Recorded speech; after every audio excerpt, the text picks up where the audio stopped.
We had bought a bottle of whiskey, some Coca-Cola, ice, and a few glasses. Everything we needed to enjoy a few drinks on the beach. Just the four of us, my three friends and me. It was a beautiful night. The sky was stunning, filled with stars, and illuminated by a huge, gorgeous full moon.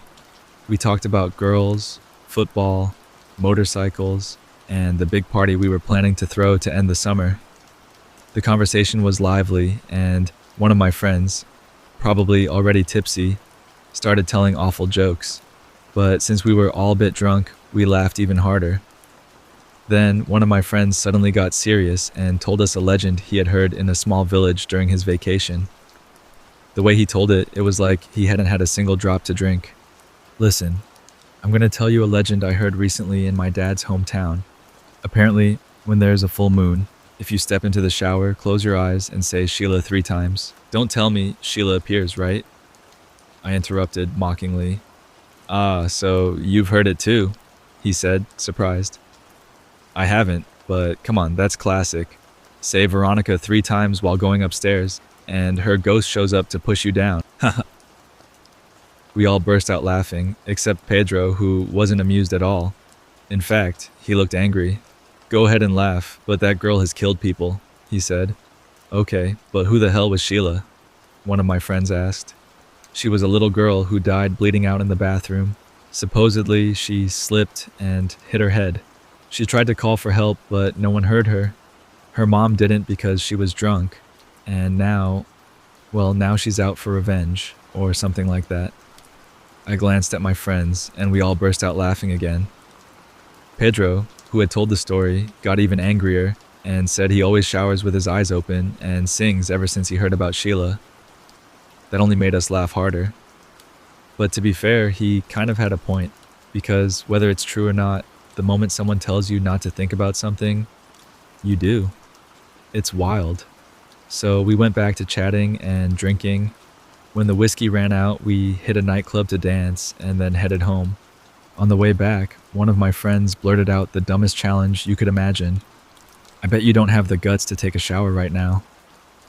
Pedro looked up at the sky and saw the huge full moon. Say Sheila 3 times, and you might get a little surprise, he said. Fran looked at us and dared us to shower, either saying the name or not, so we could hop online afterward and share our Sheila experience. At first, I thought it was a fun and silly idea, but in the end, it really wasn't. Even though we were laughing when we said goodbye, I could see the unease on my friends' faces, and I felt it too. When I got home, I went to my room, undressed, and headed to the bathroom. I turned on the light, sighed, and closed the door behind me. I hesitated before stepping into the shower, but eventually I did. I turned on the water and started rinsing off. It actually felt nice. We had danced like crazy, and the heat was unbearable. I splashed water on my face and closed my eyes. And then a single thought popped into my head. Sheila, Sheila, shh. I snapped my eyes open in a panic. I'd almost said her name 3 times. But come on, what was I thinking? I had laughed at this whole thing, and now I was scared? What nonsense. So I took a breath, pointed the water at my face again, and closed my eyes once more. Sheila, Sheila, Sheila. My mind went blank. I opened my eyes. Damn, I had actually said it. I stood completely still. The room fell into dead silence. Then, click, the bathroom light went out. At the same time, I heard another sound, clack. The lock on the door had slid shut. Now I was standing there, in total darkness. Maybe the light going out was just a coincidence, but the lock? Maybe something fell in the kitchen, I told myself. I couldn't move. All I could hear was the water running. I didn't dare pull back the shower curtain. My breathing grew fast and loud, and my heart felt like it was going to explode. I have no idea how much time passed when suddenly the shower curtain moved, as if someone had brushed past it quickly. The bathroom began to light up faintly from the glow of the moon outside. That's when I saw it. The silhouette of a girl behind the curtain. That's all I could make out, but I was frozen with fear. She started getting closer. My breathing grew louder. She stood right in front of the curtain. I was holding the shower head, and for a moment I thought about swinging it at whatever it was. But I couldn't move. Then she placed her hands against the curtain, palms open, moving them slowly up and down, over and over. I could feel her head pressing against the fabric, like she was about to come in. Her hands kept sliding up and down, faster and faster each time. I couldn't make out any features, just long hair. I didn't know what she was wearing or what her face looked like. The fear was overwhelming. She didn't move away from the curtain, and I couldn't stop shaking. My heart was pounding like crazy. I thought I'd have a heart attack or just pass out. I stood there frozen in the shower. She didn't come in, and I didn't move, so I shut my eyes and thought, "Go away. Go away, please go away." When I opened them, the silhouette was gone, and the lights were back on. I pulled the curtain aside, and in the mirror, I saw a pale, ghostly face, white skin, lips that matched the complexion, eyes a light, icy blue, long, wet hair. She gave me a brief smile, eyes wide open, and vanished. I noticed the lock was still bolted. I threw it open and ran to my parents' room. "Dad, Mom, there was a girl in the bathroom, a dead girl." They were half asleep and startled. They thought I had a nightmare. But hell, I was still naked and shaking like a leaf. I was so terrified that I had to sleep with my mom that night, and my dad had to take the couch. The next morning, my mom woke me up with a grim look. "I have some terrible news." I still felt that lingering fear in my body. "Fran and Carlos, they died last night, cause unknown." I broke down. "It was the girl, it was her." I couldn't stop repeating it. "What girl, sweetheart?" my mom asked. "Sheila. If you say her name while you shower under a full moon, her spirit comes to kill you." My mom looked at me with pity. "Sweetheart, I know you're in shock. It's normal to imagine things after such a tragedy." "No, I swear. I saw her last night. I don't know why she didn't kill me." She didn't believe me, and I felt so helpless. I stayed home all day, didn't go out, didn't call anyone. Then it hit me, Pedro was fine. Nothing had happened to him. I got up to call him, but I couldn't bring myself to do it. At the funeral, all our friends were there. After the service, Pedro came up to me. "I'm not trying to kick a man when he's down," he said, "but I told you so." "Wait, nothing happened to you?" I asked him. He smiled sadly. "That's because I didn't take a shower." "Then why didn't she kill me?" I asked. Pedro looked serious. "I don't know. Maybe you got lucky. Maybe it was the shower curtain." He gave a small chuckle. I gave a faint smile and nodded. When I got home, I didn't want to go near the bathroom. But I had to. Nature called. As soon as I stepped inside, I felt it. A chill down my spine. A presence. Something. Someone. After I was done, I ran straight into my mom's arms.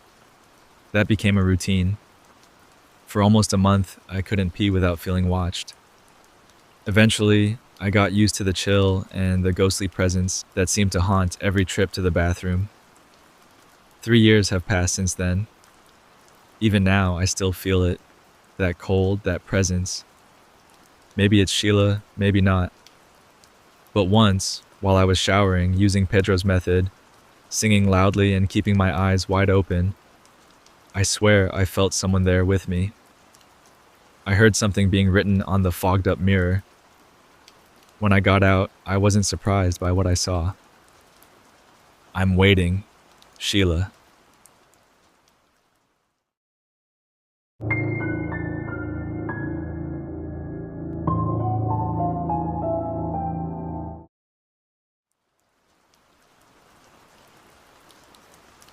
Have you ever thought you saw something out of the corner of your eye?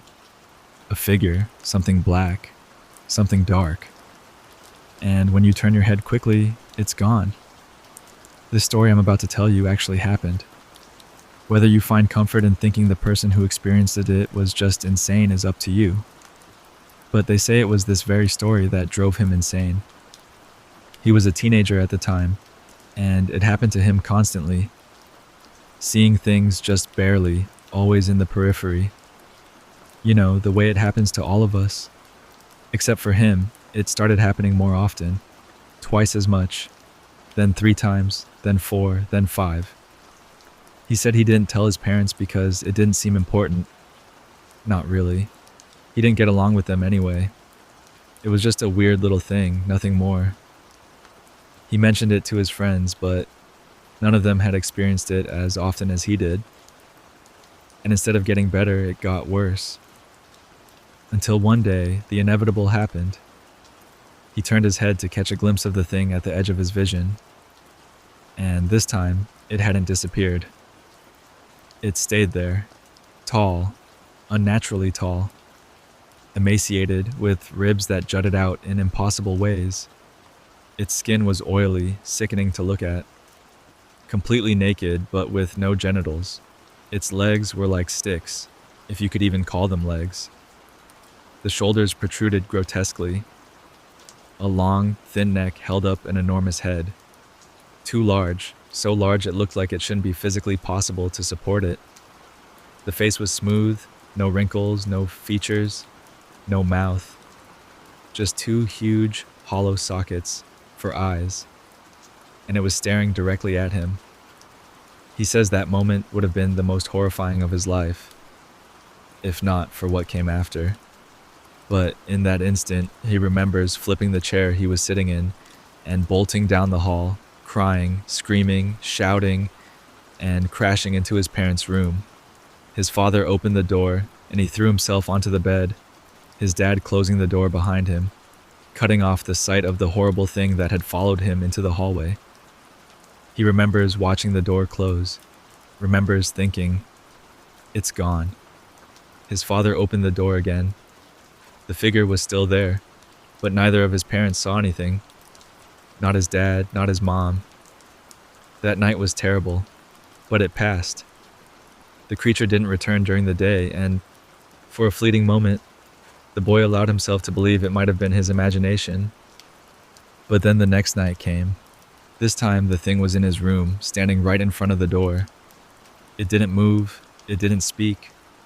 It just stared at him with those empty, hollow eyes. Again he screamed. Again he cried. Again his parents came running, confused, alarmed. But they saw nothing. And although the thing sometimes disappeared for a while, it always came back. And each time, it stayed longer. In the records documenting his case, he referred to it as Paleface. His friends slowly distanced themselves. The ones he thought would stand by him didn't. And the terrifying part wasn't that he never had real friends. It was how easily they left. As easily as anyone would leave someone who claims to see things no one else can. His girlfriend left him. His mind began to fracture. Eventually, he saw Paleface even during the day. It no longer needed the darkness, and it still never did anything, just stood there watching him. Always watching. He stopped going to school, quit his hobbies, clung to his parents, begged not to be left alone, desperate to have someone near him at all times, just to avoid being alone with Paleface. But just like his friends, his parents gave up too. They committed him to a mental institution. Months passed. His hatred grew. He tried everything, threw things at Paleface, objects that passed right through him like he wasn't even real. He screamed at him, cursed at him, tried to attack him, cried, begged, pleaded. Nothing worked. Then one night, when his tears had dried and he could cry no more, with Paleface standing inches away and staring straight at him, he saw something else, a vision, a gift, maybe. He saw thousands of people, real people, not imaginary, and each one of them had their own pale face, not identical, each monster slightly different, just like people are different from one another. Each person had one, their own personal specter, their own shadow. That's when he understood. Everyone has a pale face. The only difference is most people just can't see theirs. And one more thing. Just as we all might have a guardian angel, pale faces are something else entirely. They are the escorts of the damned, those who are lost, those without angels, those already condemned. Some people say they've never seen anything in their peripheral vision. Maybe those are the ones who are still safe. And you? Have you ever seen something strange out of the corner of your eye?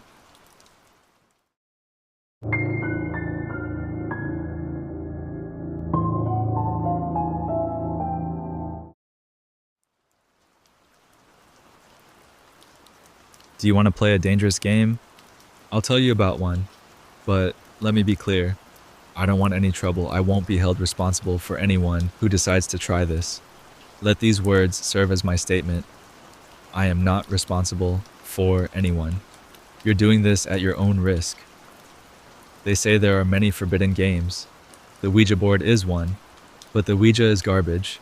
It's rare for anything truly strange to happen while using it. There's also the glass game, but that's just the bastard child of the Ouija board. However, if you're feeling brave, and you think you have the guts to mess with things you really shouldn't, then I can recommend something much better. It's called Don't Look Back. The items you'll need are very simple, but the rules are strict. First, a box of matches. From this box, take out exactly 3. No more. These are all you'll be allowed to use. You'll need the box itself to strike the matches. You'll also need a sheet of paper and a pen. And most importantly, you must be completely alone in your house. No friends, no family, no one can help you. It has to be just you. You need access to the entire house, not just your room. You'll understand why later.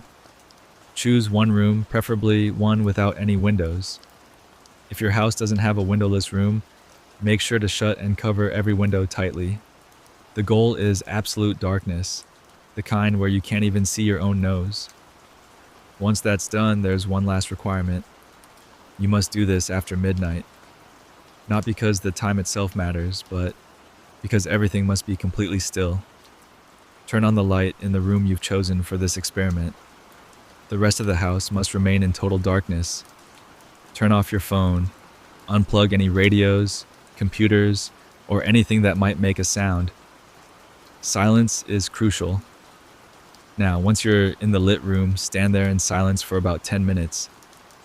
This is just to prepare your mind, to help you focus, to let your thoughts settle and your body relax. Although, I should warn you, your mind won't stay relaxed for long considering what's about to happen. For now, just breathe deeply and remain still for 10 minutes. When that's done, take the pen and paper and write out a few invitations, one for each room in your house, excluding the one you're standing in. Tear the sheet into pieces, one per room. On each piece, write something like this. I, your name, invite you to a party. I would be honored if you attended. The event will take place from start time to end time. Be careful with the time limit. If you foolishly say the party lasts until 6 in the morning, you're going to regret it. Keep it short. 5 minutes is good, but no more than 20. That's already pushing it. Once your invitations are written, leave the lit room without turning on any other lights, and slide one invitation under each room's door. These are no longer scraps of paper, they are formal invitations. Once you've delivered them all, return to the lit room. Wait in silence for a few minutes, then say aloud, "You're all invited to the party," and then turn off the light. Now that the room is in complete darkness, take the matchbox, your 3 matches, and walk to a corner of the room. Face the wall. It'll be pitch black, so move carefully. Wait there in silence for about 5 minutes, then strike a match. If it doesn't light on the first try, let it fall and move on to the next. If none of the three matches light, no one came to your party, feel free to turn on the lights and call it a night. Bad luck. But if any one of the three matches lights, you have guests. Hold the match carefully, and whatever you do, do not look behind you. Even if you think you can handle it, if you feel something behind you, you'll regret turning around. One more thing, it's extremely rude to try to end the party early. You're the host. You set the time, and now you must honor it. So hold that match for as long as you can. When it starts to burn your fingers, let it fall. When the flame goes out and darkness returns, I don't know what kind of person you are, but you're going to feel something horrible. Because in that moment, you'll know you're not alone in the room. You'll feel it in your muscles, you'll feel it under your skin, and it will be very, very close. Even in total darkness, do not turn around. You might see something, even just a glimpse, and that would be enough. Keep facing the wall for as long as you can, at least until you're absolutely certain the time you set has passed. If you did everything right, if you followed the instructions, your guests shouldn't be hostile. In fact, the very few people who've ever played this game and survived to talk about it, they say they heard a soft, quiet voice behind them whisper, "Thank you." And at that moment, they felt the presence leave the room. When you're sure it's over, when you know the party has ended, you may turn around and turn the lights back on. See? It was a terrifying experience. But here's the thing. All those people who couldn't last, who turned around or turned the lights on too early, they never spoke about what they saw. Not because they didn't want to, but because what they saw was so horrifying, so deeply scarring, that it marked them for life.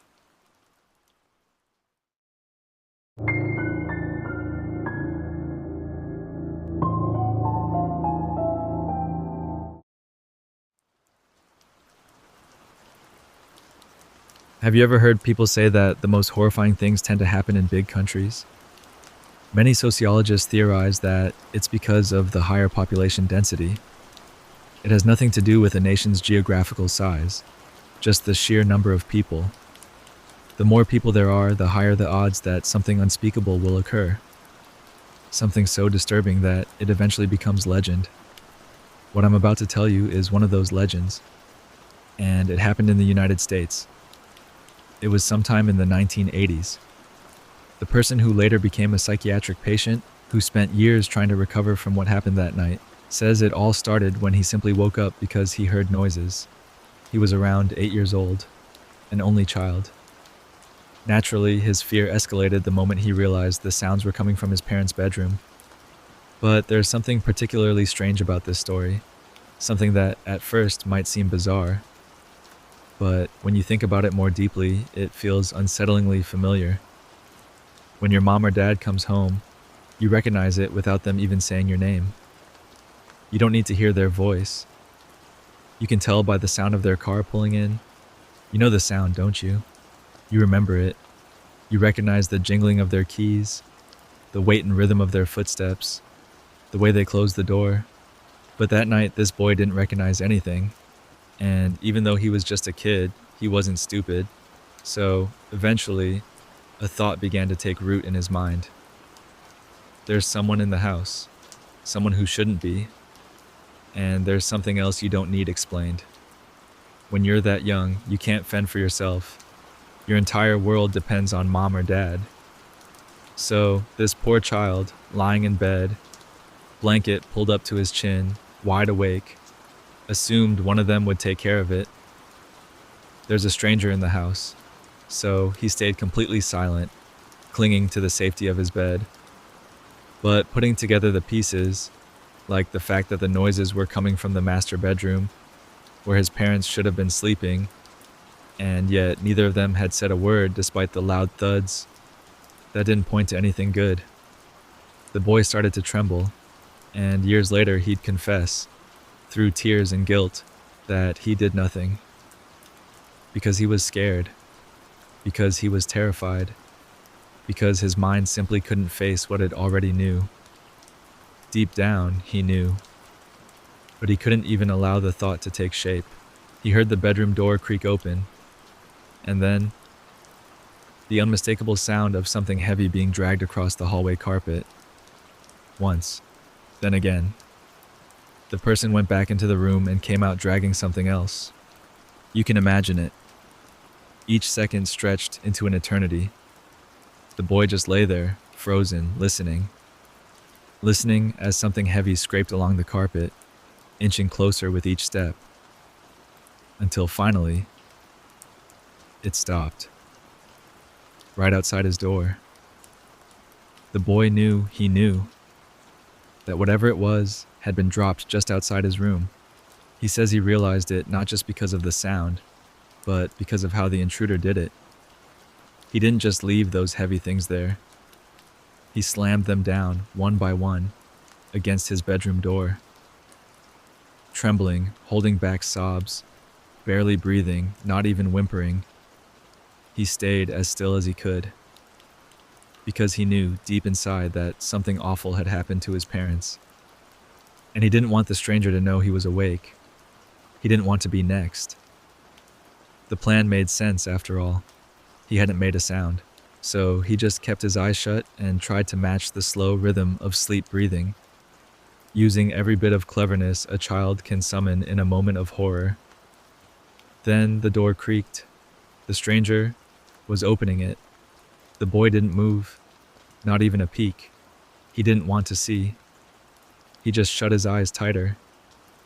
The moonlight spilled faintly into the room, but it didn't matter. He wanted out. He wanted to wake up from this nightmare. Except it wasn't a nightmare. It was real.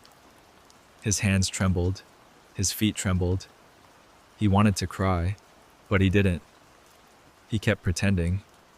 And then that sick bastard dragged his parents' bodies, first his father's, then his mother's, into the room. The boy suspected the truth. He didn't want to believe it, but he knew. Then the man left the room for 5 or 6 minutes and came back. To the boy's horror, he returned with 2 chairs. He placed one directly in front of the bed, right in front of the boy's face, and the other just beside it. If the stranger realized he was awake, he might kill him.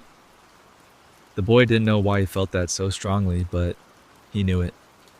And in that moment, every instinct told him, don't let him see your eyes. So he kept pretending to sleep as that monster sat his parents' bodies in the chairs, staring directly at him.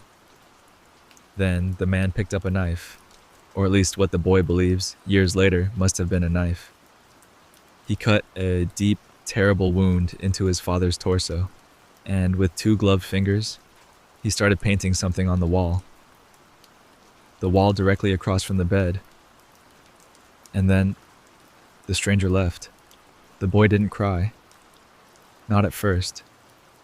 It took him half an hour before the sobs broke through. Only when he was sure, absolutely sure, that the man was gone, did he let himself fall apart. Eventually, the police arrived. The house became a crime scene. But that's not where the story ends. It ends the next morning. When the sun finally began to rise, and the boy mustered the strength to sit up in bed. He didn't look at his parents' bodies. He couldn't. But he did look at the wall. It wasn't a drawing. It wasn't some psychedelic pattern like he'd imagined. It was a message, and it said, I know you're awake.